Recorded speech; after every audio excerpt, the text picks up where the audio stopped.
सितंबर 18, 2016 को 4 आतंकवादी LOC cross करके उरी एरिया में घुसकर इंडियन सोल्जर पर गोलियां चलाने लगे और ग्रेनाइड दागने लगे। इससे हमारे 18 सोल्जर्स शहीद हो गए।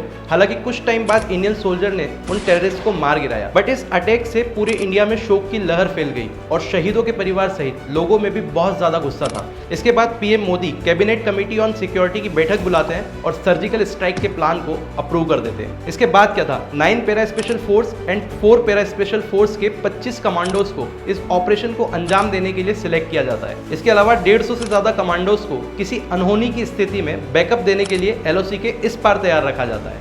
इवन इस ऑपरेशन को हाईली कॉन्फिडेंशियल एंड सिक्योर रखने के लिए इसकी ट्रेनिंग के दौरान कोई भी ऑफिसर पावर पॉइंट प्रेजेंटेशन तक नहीं दे सकता था।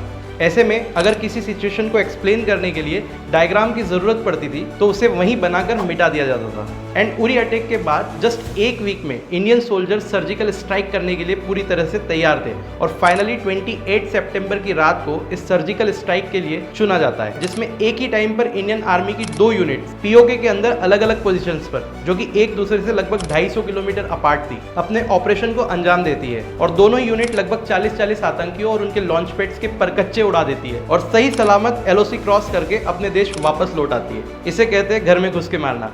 जय हिंद।